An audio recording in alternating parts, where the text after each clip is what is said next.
ティールンバをお届けいたしました。さて話は変わりますが、トマト、ピーマン、じゃがいも、トウモロコシ、唐辛子、これらに共通することは何でしょうか。答えはラテンアメリカが原産地だということです。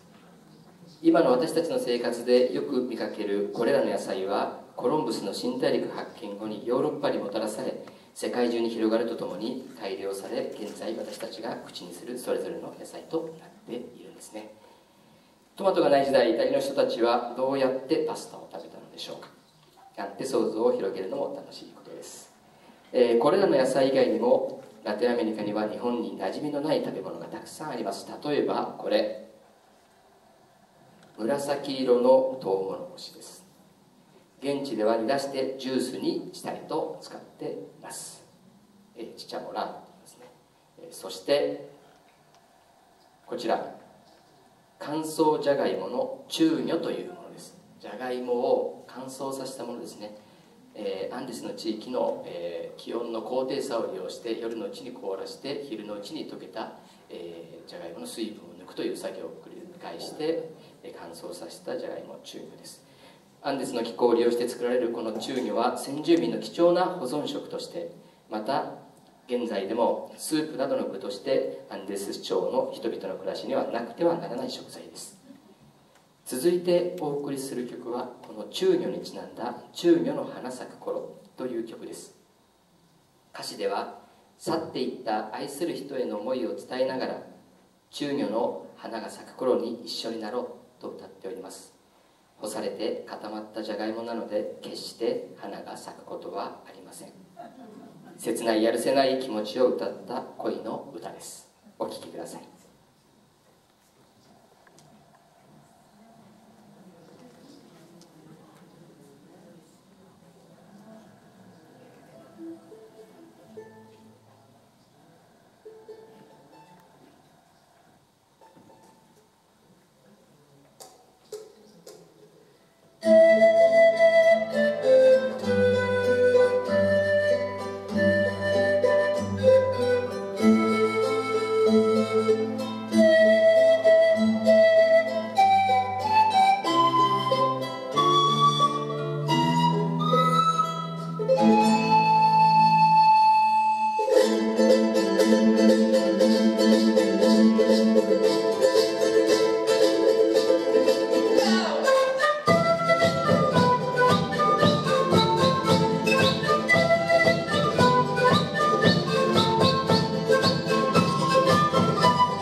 ありがとうございました。クアンド・フロレスカル中女の花咲く頃という曲でした。いよいよ最後の曲となりました。私たちはそれぞれが仕事を持っている身ではありますけれども、フォルクローレを通じて出会い、週1回の練習や週末の演奏、そして反省会と称する一杯会など、自分たちの大好きな音楽を満喫しております。またこの音楽を通じて今ラテンアメリカから来て日本で働いている多くのアミーゴたちとも出会うことができました。この写真はですね、三島市の広小路駅の近くにピカパウというラテンアメリカの料理店がありますけれども、安くて美味しいラテンアメリカの料理を楽しめます。私たちがよく集まり一杯反省会をしているところのお店ですので、興味のある方はぜひ足を運んでみてください。美味しいラテンアメリカの料理が食べることができます。改めまして本日はこのような場にお招きいただき、また私たちの演奏に最後までお付き合いいただきありがとうございました。おかげさまで私たちもとても楽しいひとときを過ごすことができました。今日の私たちの演奏を聴いていただいて、皆さんも少しでも楽しんでいただけたら、またフォルクローレに関心を持っていただけたら、メンバー一同こんなに嬉しいことはありません。最後にお届けする曲はエンクエントロス、出会いという曲です。皆さんと過ごすことのできたひととき、またフォルクローレを介した多くの出会いに感謝しながら演奏したいと思います。お聴きください。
あ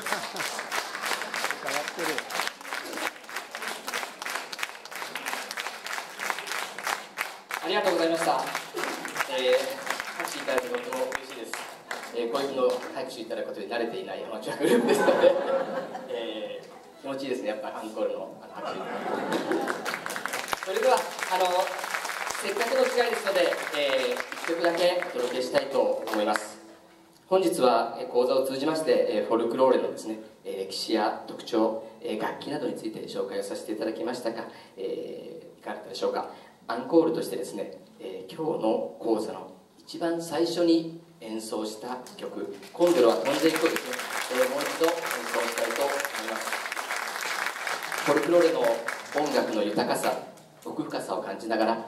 またですね、今日この話を聞く一番初めに聞いた時のコンドルと、今いろんな話を聞いた後のコンドル、ご自身の中でイメージがどう変わったかななんていうのもですね、含めながらですね聞いていただけたらと思います。コンドルを飛んでいくエル・コンドルパサーをお送りしたいと思います。